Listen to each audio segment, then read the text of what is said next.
bëni këtë parashtrime tani? Misëtisht po. Dua që të trajtoj vetëm një dokument që është dokumenti 26 në provat jogojore tona, që është F035561.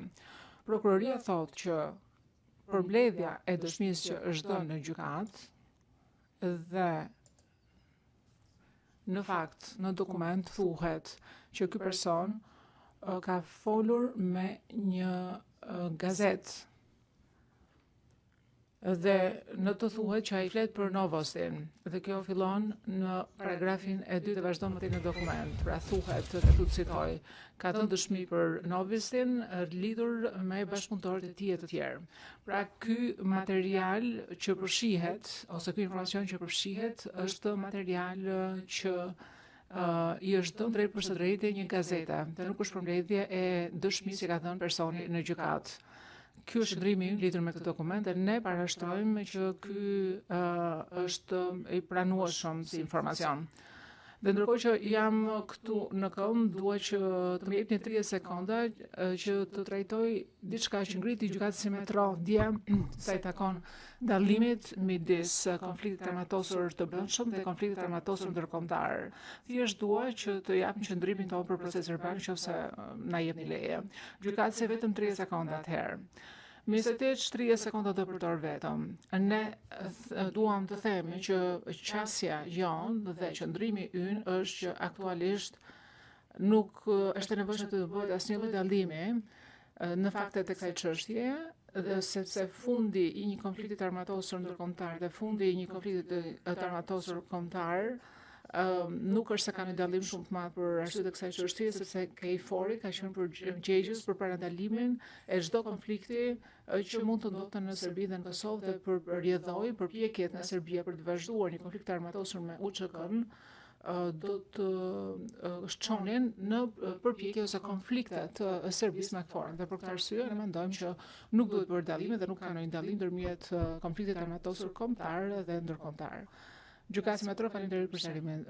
Misetiç, gjykatësi le të vazhdojmë atëherë me dëshmitarin. Do i lutem sekretar të sjellë dëshmitarin në sallë.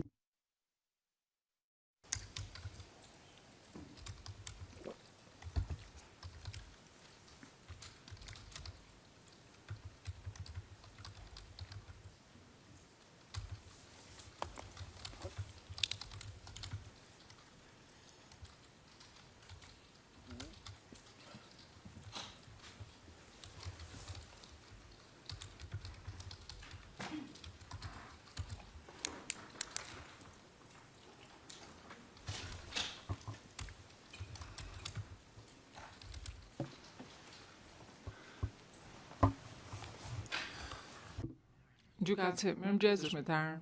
Dëshmitari, mirëmëngjes të nderuar gjykatës. Sot do të vazhdojmë me dëshminë tuaj. Ju kujtoj që të përpiqeni të jepni përgjigje pyetjeve qartë me fjale të shkurtra. Nëse nuk e kuptoni një pyetje të caktuar, lirisht mund t'i kërkoni avokatës që të shpjegojë pyetjen ose mund të kërkoni që të përsëritet përsëri pyetja. Po ashtu duhet të kujtoni që të jepni bazën e njohurive të fakteve dhe rrethanave për të cilat do të pyeteni. Ju kujtoj që jeni ende në detyrimimin për të thënë të vërtetën, sikurse e keni deklaruar në deklaratën solemne që lexuat dje. Ju lutem, mbani parasysh gjithashtu që duhet të flisni pranë mikrofonit, të bëni një pauzë për 5 sekonda përpara se sa të përgjigjeni pyetjeve dhe të flisni me ritëm të ngadalë për të kapur përkthyesit. Nëse e keni të nevojshme për bërë një pushim gjatë gjithë kohës, mund na e bëni me dije këtë gjë.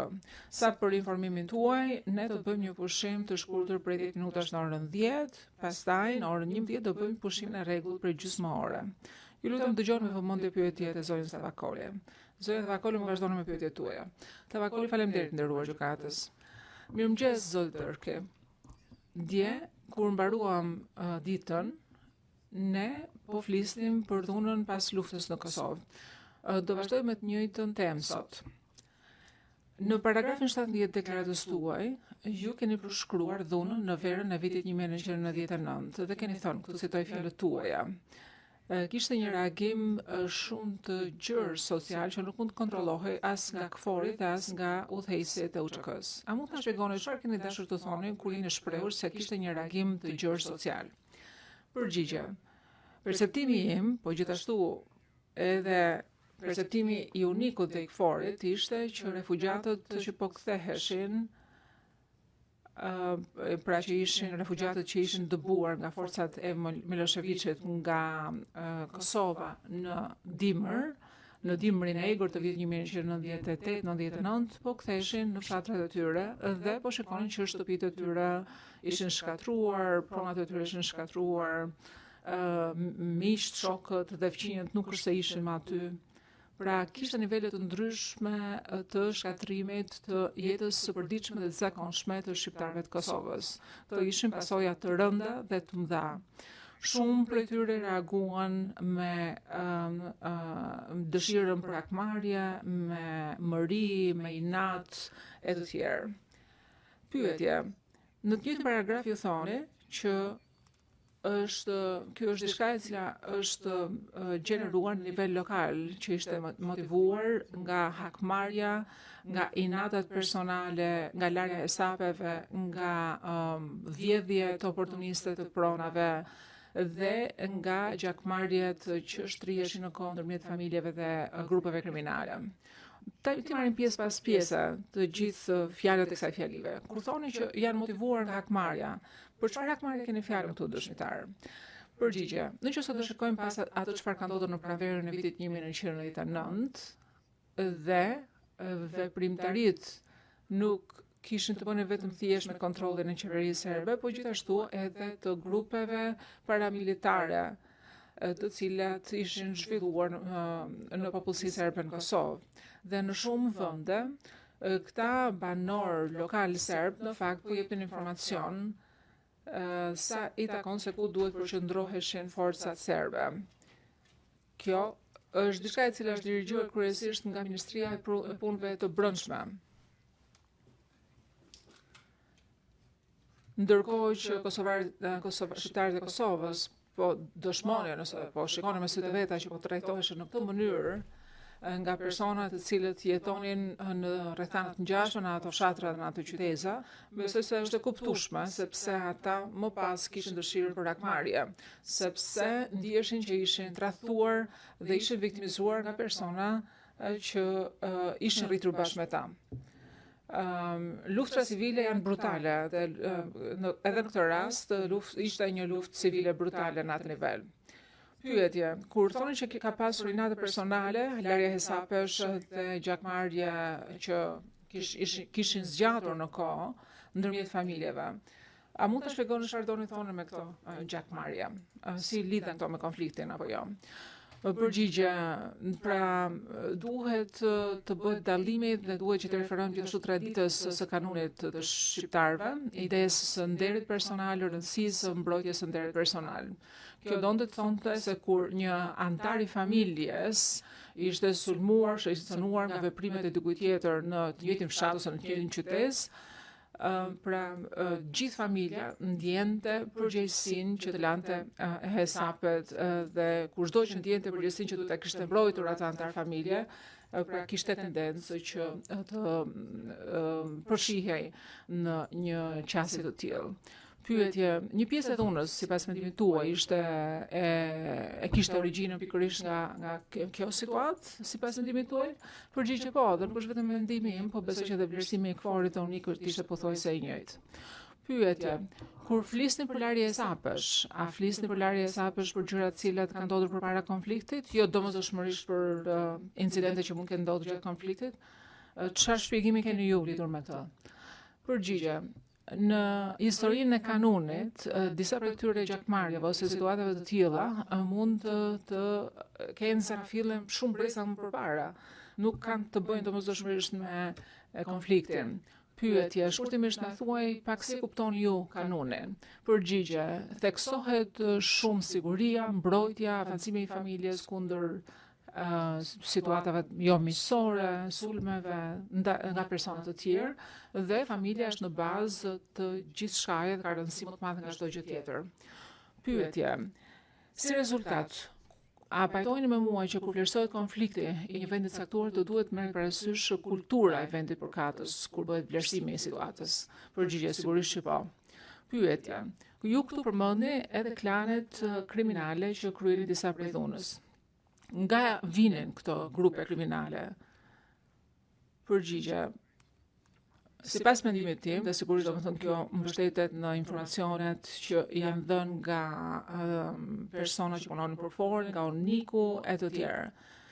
Pra, disa prej tyre ishin organizata ose grupe kriminale që kishin kohë që ekzistonin, që nuk është se kishin të bënin me luftën, por bëj fjalë për konflikte ndërmjet grupeve të ndryshme armiqësore ndaj njëri tjetrit, të cilët mundoheshin që të depërtonin apo të kryenin veprimtari në një fushë të konfliktit dhe pastaj kishte edhe grupe të tjera të cilat funksiononin në mënyrë të ngjashme në të njëjtin vend ose një vend të afërt. Kështu që këto dua të them kur flas për grupet ose klanet kriminale. Domethënë janë çështje të cilat domosdoshmërisht lidhen me veprimtaritë, me konfliktin për luftën. Pyetje. Pra, përshkrimi i dhunës që dha juve, a është i njëjtë me përshkrimin ose me mënyrën se si kuptonte dhunën Sakëri apo shtetet e tjera të NATO-s, të cilët ishin pjesë e Sakëri që na shpjegohet dje? Përgjigje, kjo ka qenë pjesë e fluksit të informacionit, shkëmbimit të informacionit, që në fund i jepej Gjenerali Clark. Pyetje, pra edhe këto element përfshiheshin apo jo? Përgjigje po. Pyetje. Pra këto ishin vlerësimet edhe të shteteve anëtare individuale të NATO-s, si për shembull Mbretëria e Bashkuar, Shtetet e Bashkuara, Gjermania, Irlanda kështu me radhë. Përgjigje po, ishte një pikpamje e përgjithshme, kjo ishte një ide e përgjithshme. Pyetje, në paragrafin 18 të deklaratës ju thoni që keni krijuar përshtypjen që udhëheqja e UÇK-s nuk ishte në gjendje që të kontrollonte dhunën, sepse emocionet e popullatës së zhvendosur ishin kaq shumë të forta, ndjesitë e tyre ishin kaq shumë të forta, saqë nuk kishte një zinxhir të mirëqen dhe të fortë komande brenda të UÇK-s. Vlerësime që nuk ishte një zinxhir të konsoliduar të komandës brenda UÇK-s, ishte vlerësimi juaj personal, po ishte gjithashtu edhe përfundimi ose ideja e Sakërit dhe shteteve anëtare të NATO-s. Përgjigje. Përfundimi ku jam mbështetur unë, për sa i takon prurjes e dhënies së informacionit, shkëmbimit të informacionit disponueshëm në Sakër, në shtetet anëtare, dhe më duhet të them që vlerësimi për sa i takon njohurive të stafit ushtarak dhe strukturave të komandës me informacionet që kisha unë dhe me informacionet që ndaheshin ndërmjet shteteve anëtare dhe gjithashtu edhe ndërmjet shtabit e Sakërit, ne kishim këtë përshtypje dhe nuk kishte një strukturë solide ose të konsoliduar komande që dikush domethënë të ishte në nivel të lartë në Prishtinë dhe që të jepte urdhra të cilat më pas do të çonin në veprimet ose në operacionet caktuara në terren në zonat operative. Komandantët e zonave operative kishin autonomi të konsiderueshme dhe ekzistonte vullneti i tyre për të vepruar me kokën e tyre kur ata të mendonin të përshtatshme. Domethënë, nuk kishte një zinxhir të konsoliduar komande në kuptimin e koordinimit të autoritetit të drejt për drejt komandës, siç e kuptojmë ato në ushtrinë perëndimore. Pyetje. A mundeshe në atë kohë hashimtashi ta ndalonte dhunën? Përgjigje, nuk ishte kompetencë, nuk ishte autoritet hashimtashi për ta bërë këtë gjë në atë kohë. Pyetje, po pse e thoni ju këtë gjë?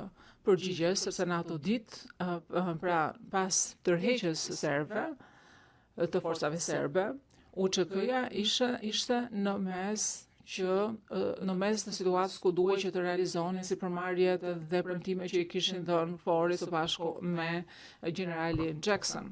Ndërkohë që kishte luftëtarë të UÇK-s ende në terren, struktura e komandimit në thelb po përpiqej që të gjente mënyrën se si të realizonte demobilizimin dhe demilitarizimin për cilën ishin angazhuar. Pra, ata po shikonin zotin Çeku, komandantin Çeku, zotin Thaçi dhe persona të tjerë se çfarë mund të bënin ata brenda UÇK-s në mënyrë të tillë që të respektonin premtimet e dhëna.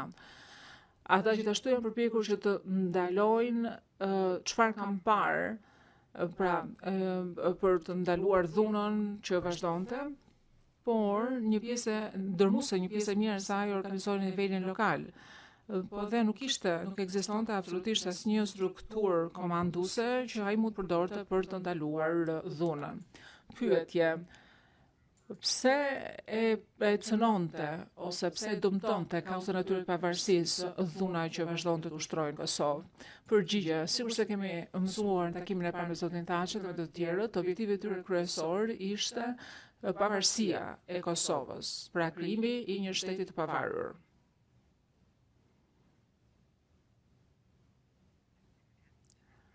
Dua të kthehem një hap pas.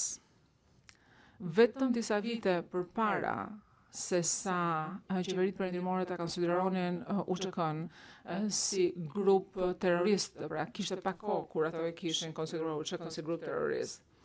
Kështu që u desh sa kohë që ata të shikonin Kosovën si një vend ku gjithë njerëzit mund të jetonin në paqe dhe në siguri, dhe që të ishin më të organizuar, më të disiplinuar, dhe mënyra ose demonstrimi se si ato po kontribuonin për uljen, për reduktimin, minimizimin ose pasojave negative të dhunës, sigurisht që kishte ndikim mbi shtetet anëtare dhe ishte pozitive në vetvete për të fituar mbështetjen e NATO-s dhe të BE-s.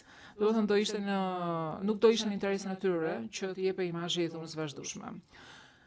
Pyetje: kur ju tha që ata të jepnin përshtypjen pra që njerëzit jetonin në paqe dhe në siguri dhe që krijohej një Kosovë ku gjithë njerëzit jetonin në një situatë të tillë, një prej këtyre personave që mendonte kështu ishte Hashim Thaçi, dëshmitar? Përgjigje: po. Pyetje: a është e drejtë që ai, pra Hashim Thaçi, ka bërë një fjalim dhe ka folur publikisht në vitin 1999 dhe ka deklaruar që i duhet dhënë fund dhunës, pra duhet që të bëhet hire për tolerancë dhe jo dhunë? Përgjigje: po. Në gjykatë si zoti Dixon nuk kemi pyetje. Zoti Tali nuk kemi pyetje.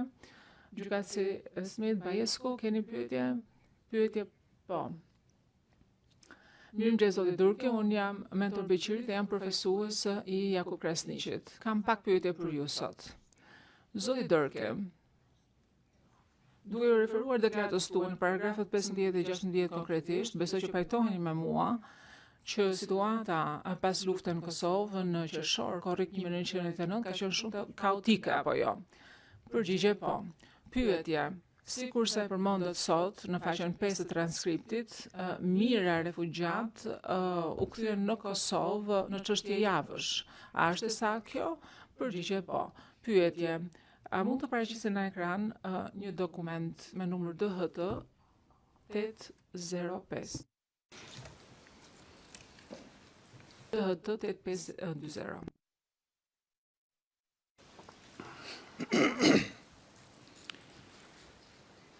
We can scroll down, please, a little bit. Ju lutem kalon pak më poshtë, më faqe. Witness, this is an UNA. Dëshmitar, ky është një raport i Organizatës së Kombeve të Bashkuara për Refugjatët i qershorit të 1999-s. Ju lutem lexoni pjesët që kanë të bëjnë me Shqipërinë dhe Maqedoninë.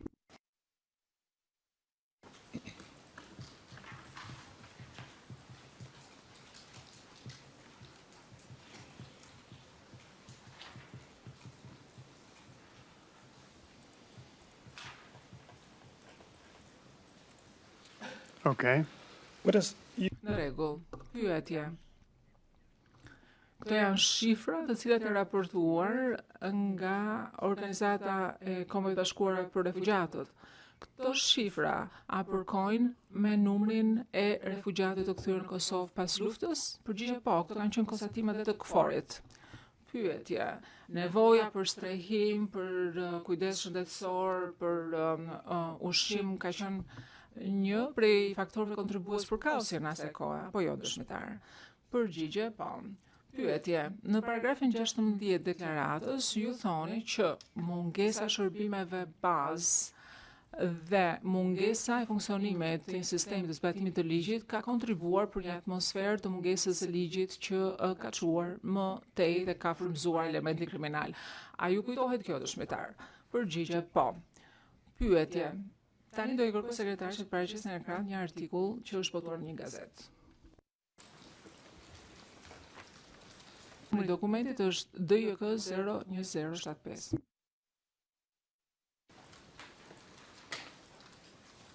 Mr. Durkee, this is a newspaper. Zoti Durkee bëj fjalë për një artikull gazete që është botuar në datën 14 gusht 1999. Në paragrafin e dytë thuhet: ne nuk duhet të drejtojmë gishtin nga UÇK-ja. Në nivelet më të larta ata po bashkëpunojnë me ne, por ne duhet të dimë që elementë huaj po mbërrin këtu nga të gjitha anët e kufirit, tha komandanti suprem i forcave të NATO-s në Europë në një konferencë të shkurtër për shtyp në Prishtinë, në Kosovë. Duke parë çfarë është shkruar këtu, ju besoj që pajtoheni që kishte element kriminal që mbërrin në Kosovë nga të gjitha anët e kufinëve, apo jo, dëshmitar? Përgjigje po. Pyetje, dhe është e mundur që kjo situatë të ketë kontribuar në atmosferën mungesës së ligjit në atë kohë në Kosovë, apo jo? Përgjigje po. Të nderuar gjykatës, kërkoj që ky artikull gazetet pranohet në provë materiale. Është po ashtu, kjo është pjesë e mbrojtjes së Krasniqit, vlerësimi i ynë. Ne mendojmë që ky është një dokument i cili duhet pranuar sepse i përmbush kriteret për pranimin e materialeve. Prokurori nuk kemi kundërshtim. Gjykatësi, përderisa nuk ka kundërshtime, dokumenti DJK 01075 pranohet në prova materiale. Avokati, faleminderit që ju përgjigjet pyetjeve të mia, nuk kam pyetje të tjera për ju dëshmitar. Gjykatësi Smith, ZPS-ja ka pyetje? Prokurorja. Jo, sekretarja. Atëherë, faleminderit nderuar gjykatës, dokumenti në DJK 01075 do pranohet edhe përkthimet përkatëse në shqip dhe në anglisht. Numri i provës që i caktojmë është 4D00143. Klasifikimi është publik. Gjykatësi Smith, në rregull. Tani e keni fjalën ju, prokurore. Prokurore, faleminderit nderuar gjykatës. Sir, good morning. Mirëmëngjes dëshmitar. Mirëmëngjes. Unë do prezentohej, unë jam Silvia Daskoli, jam prokurore me ZPS. Do t'ju bëj disa pyetje në emër të prokurorisë sot. Fillimisht kisha vlerësuar që do përdorja 2 orë gjysmë për t'i bërë pyetje, megjithatë shpresoj që do më duhet më pak kohë. Dëshmitar, gjatë pyetjeve të mbrojtjes dje, në paragrafin 5 të deklaratës tuaj, ju datë dëshmi lidhur me përvojën tuaj profesionale, punën tuaj në Ballkan, përpara se sa keni punuar si këshilltar i lartë i generalit Wesley Clark, ju keni punuar me generalin George Jowell, dhe gjithë kjo ka ndodhur në Sakor përpara deri në vitin 1997, apo jo? Është saktë kjo? Përgjigje po. Pyetje. Gjatë kohës që keni punuar me generalin George Jowell, ju jeni marrë gjithashtu edhe me zyrtar serb, apo jo? Përgjigje po. Pyetje. Dhe kontaktet tuaja kanë qenë të vazhdueshme me zyrtarët serb, edhe kur keni filluar që të punoni për generalin Clark? Përgjigje po. Pyetje, për shembull, kur siç është përshkruar gjithashtu nga generali Clark në librin e vet, ju e keni shoqëruar generalin Clark në takimin e tij me Miloševićin, apo jo? Përgjigje po. Pyetje, kur përshkruat përgjegjësitë tuaj si këshilltar i lartë i generalit Clark, dje na thatë se ju shihnit zhvillimet në mjedisin operativ sa i takon përpjekjeve të vazhdueshme të Slobodan Miloševićit dhe forcave të tij për të shtypur rezistencën shqiptare. Këtë e keni thënë në faqen 111 të transkriptit të ditës së djeshme. Ju kujtohet kjo dëshmitar? Përgjigje po. Pyetje. Gjatë pyetjeve të mbrojtjes, ju thatë që zoti John Duncan ka qenë pjesë e stafit tuaj, një prej këshilltarëve tuaj. A i keni ndjekur dëshmit në këtë proces gjyqësor në shtator të 2025-s? Përgjigje, dëshmin e kujt? Pyetje, dëshmin e John Duncan. Përgjigje, e di që ka thënë dëshmi. Prokurore, jo, po ju pyes të qoftë keni dëgjuar dëshminë e tij apo jo. Përgjigje, nuk kam pasur qasje drejt për drejt në atë kohë, por kam parë një video të dëshmisë së tij më vonë. Prokurorja, në rregull, e kuptojmë. Pyetje, ndërsa e dini ose jo që në dëshminë e vet, zoti Duncan ka thënë që juve e njihni mirë çështjet serbe. A është e saktë kjo? Përgjigje po. Pyetje, zoti Duncan i ka thënë këtij trupi gjykues që ju të dy keni ndarë çështjet e Kosovës dhe të Serbisë. Pra, zoti Duncan ka qenë përgjegjës për çështjet e Kosovës dhe ju keni mbuluar çështjet e Serbisë për shkak të ekspertizës tuaj, të përvojës tuaj me çështjet serbe. A është një përshkrim i saktë ky i ndarjes së përgjegjësisë ndërmjet jush dhe zotit Duncan, dëshmitar? Përgjigje po. Pyetje, a do ishte drejtë të thuaj që sipas mendimit tuaj, zoti Duncan ishte personi më i informuar lidhur me shtapin e shejpit në Kosovë, shqiptarët e Kosovës për shkak të UÇK-n? Përgjigje po. Pyetje, kjo ishte sepse në rolin tuaj në shejp ju e dini që John Duncan kishte shpenzuar më shumë kohë me ta ndërkohë që po negocionte marrëveshjen. A është kështu dëshmitar? Përgjigje po. Gjatë rolit tuaj si këshilltar i generalit Clark, dhe po flas për pjesën parë të vitit 1999, ju ishit i bazuar në shtabin e Komandës Supreme të NATO-s në Belgjik, apo jo? Përgjigje po. Dhe nuk keni shkuar në Kosovë gjatë asaj periudhe kohore, përgjigje jo, jo përpara fundit të konfliktit. Pyetje, në satën përgatitore qartësuar se generali Clark ju caktoi juve detyrën që t'jeni përfaqësuesi i tij në marrëveshjen tekniko-ushtarake dhe ju dërgoi në Kosovë për këtë. Dhe kështu dëshmuat edhe dje që është shënuar në faqen 125 të transkriptit. Tani, libri i generalit Clark,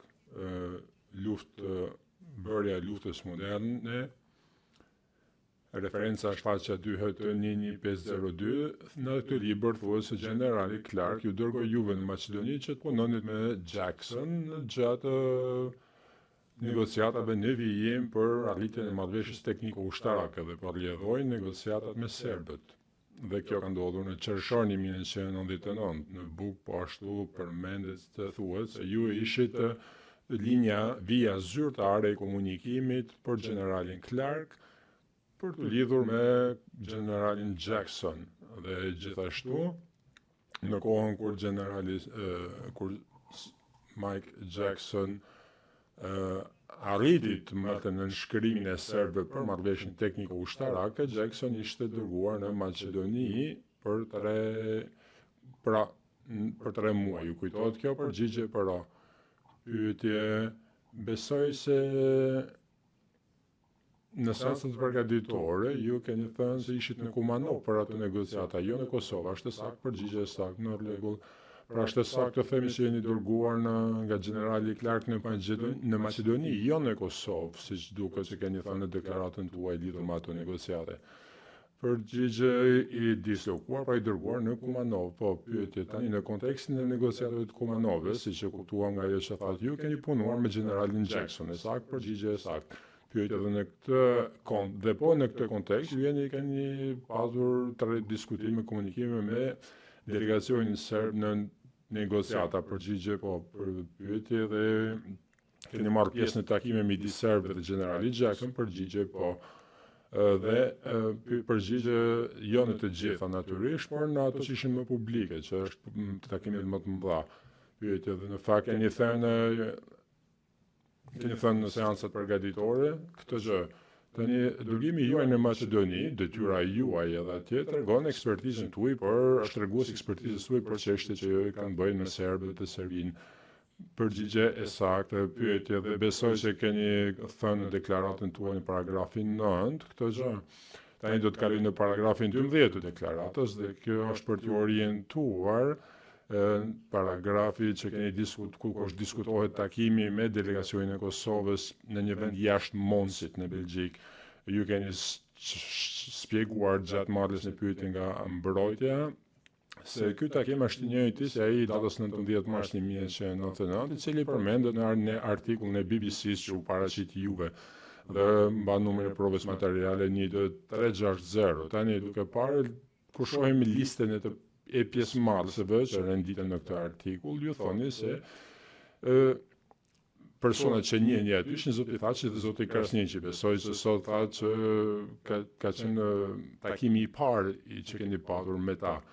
Pra kjo ishte hera parë që ju kishte një takim të drejtë për drejtë apo kontakt të drejtë për drejtë me zotin Thaçi. Përgjigje po. Në paragrafin 13 të deklaratës tuaj prova 1-2-4-2-8 keni përshkruar për shtypjet tuaja që kishit për zotin Thaçi, që keni patur nga i takimi i parë me të, pra takimi mes ti, generali Clark, ju dhe delegacioni i Kosovës. Ju shpjeguat që atë marrës më pyetje nga mbrojtja dje, këto për shtypje dhe ku bazoshin këto, që t'jemi qartë nuk do t'i kthejmë kësa çështje, por do t'ju bëj disa pyetje lidhur me atë që dinit apo nuk dinit për zotin Thaçin atë kohë. Tani, përpara Ramburjes, a kishit dëgjuar për zotin Thaçi? Përgjigje, po, besoj që ai ishte identifikuar në raportime publike si udhëheq si ata ashtu quajturës drejtori politike UÇK-s. Pyetje, dhe kas kishit dëgjuar për ta? Përgjigje po. Pyetje, në atë kohë dinit kush ishin themeluesit e UÇK-s? Përgjigje, nuk mendoj që në atë kohë kishim njohuri të shumta apo informacione lidhur me zhvillimin e UÇK-s. Dhe kjo deri në gjatë vitit 1998 dhe fillim të vitit 1999. Pra nuk e dinit nëse zoti Thaçi ishte themeluesi i UÇK-s, përgjigje nuk e dija. Pyetje, e dinit çfarë roli mbante zoti Thaçi apo çfarë roli mori në organizimin e UÇK-s pas kohës kur UÇK-ja po zhvillohej? Nuk përgjigje nuk e di. Pyetje, a e dini nëse zoti Thaçi ishte një prej antarëve të parë të shtabit të përgjithshëm të UÇK-s? Përgjigje, nuk mendoj që në kohën kur jemi takuar me zotin Thaçin në Mons, ai nuk besoj që ai ishte identifikuar si një person apo udhëheqës apo komandant i shtabit të përgjithshëm. Ai ishte identifikuar si një udhëheqës dhe po citoj i drejtorisë politike të UÇK-s, që do të ishte diçka e ndarë natyrisht nga shtabi i përgjithshëm. Pyetje, e kuptoj këtë. Pra ky është informacioni që kishit ju në atë kohë. Përgjigje po. Pyetje, në rregull. A dini të ndonjë gjë për përfshirjen e zotit Thaçi apo jo në furnizimin me armë për shembull? Përgjigje, nuk kam ndonjë njohuri konkrete lidhur me këtë. Pyetje, dinit nëse ai ishte i pranishëm gjatë veprimeve ushtarake të UÇK-s? E kam fjalën për shembull në Bardhin e Madh, në Bellaqevc, në Shkollik apo në Korrik të 98-s. Përgjigje, nuk kam njohuri konkrete se çfarë mund të ketë bërë ai në 98-ën. Tani do kalojmë në paragrafet 13, 14, 18, ku juve dhat mendimet pikpamjet tuaja lidhur me UÇK-n dhe mungesën e zinxhirit të komandues. E përsëritet këtë gjë edhe sot në mëngjes dhe në transkriptin provizor të djeshëm, gjatë marrjes në pyetje nga mbrojtja, ai ju thatë, duke ju referuar pranderës së 99-s, tha se nuk kishit një informacion të shumë të mirë dhe nuk kishte vlerësim të mirë sa i takon kapaciteteve ushtarake të UÇK-s, sepse për shkak të informacionit të kufizuar që ju merrnit. Ju e dini që ata kishin luftëtarë në terren, por nuk e dini se sa shumë ku ishin stacionet të vendosur, cilat ishin kapacitetet dhe aftësitë e tyre, këta nuk e dini me saktësisht. Tani do t'ju bëj disa pyetje lidhur me faktin se ju dinit apo nuk dinit për gjërat që ju dinit apo nuk dinit për UÇK-n atë kohë. Për shembull, a dini për mbajtjen e rregullorëve të UÇK-s?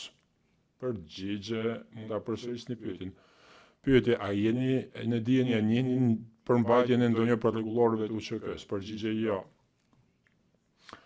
A e dinit ju kush ishin antarët apo ndonjë prej antarëve të shtabit përgjithshëm të UÇK-s?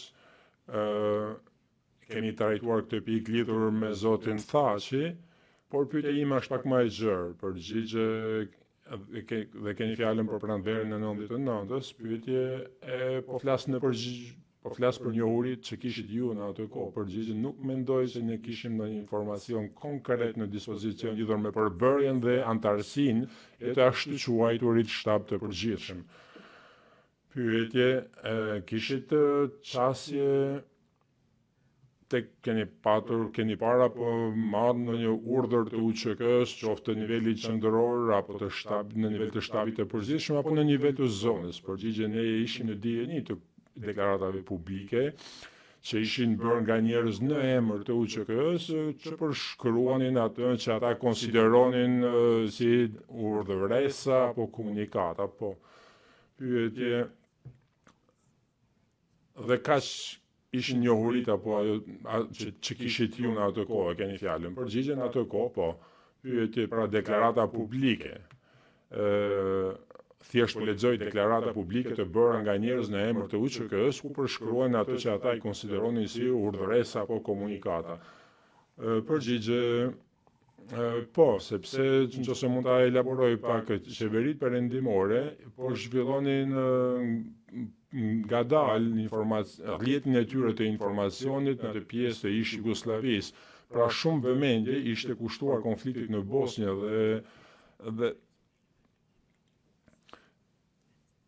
dhe këtij të mëfunshëm për të zhvilluar pra burimet e informacionit lidhur me atë që po ndodhte edhe vetë në Serbi. Pra shumë vëmendje ishte kushtuar. Nuk ishte kushtuar shumë vëmendje zonës konkrete të Kosovës. Ishte një proces në zhvillim e sipër. Pyetje kuptoj këtë dhe do të nuk ishit pra qasje në urdhra konkrete të UÇK-s, me sa kuptoj. Përgjigje kjo është saktë. Pyetje, cilat ishin po lidhur me raportet që dërgoheshin shtabit të përgjithshëm, pra raportet e UÇK-s që dërgoheshin shtabit të përgjithshëm.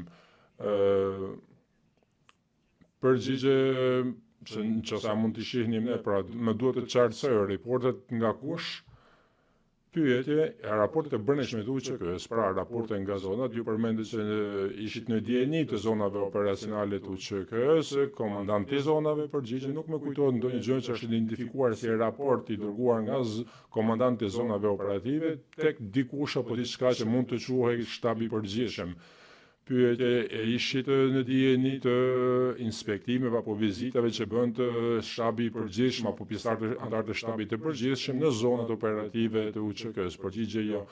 Nuk ishit në dijeni për këtë? Përgjigje jo. Pyetje, a ishit në dijeni për mënyrën se si zonat operative të UÇK-s ishin të organizuara brenda në vetvete? Përgjigje, ne kishim vetëm njohuri të kufizuara dhe përgjithshme lidhur me atë që po ndodhte në nivelin e zonave operative, sepse secila prej tyre ishte zhvilluar në mënyrë individuale, bazuar në interesa dhe aktivitete dhe kapacitete të njerëzve që jetojnë në ato zona. Ata ishin krijuar, formuar fillimisht si roje të armatosura të fshatit dhe pastaj më vonë ishin zhvilluar në forca të organizuara luftarake, por në nivel të zonës nuk më kujtohet informacion pra nga zonat operacionale ose që për luftetarë që të jenë transferuar nga një zonë operative nga një zonë tjetër për ndonjë operacion të ndryshëm, pra në zona të ndryshme. Ata ishin të bazuar në nivel lokal dhe vendor. Pyetje, pra ju po thoni atë që fakti pra që informacionin atë kohë ishte i kufizuar. Përgjigje po. Pyetje, nëse mund të bëj një përmbledhje tani dhe do të kaloj tek vërejtjet të komentet e bëra lidhur me verën e 99-s. Në shënimin përgatitor, që është tani në provë si 12427 dhe në paragrafin 15, si dhe në marrjen e pyetjeve të djeshme, ju sqaruat se deklarata juaj pra në deklaratën tuaj si kishit mundësi të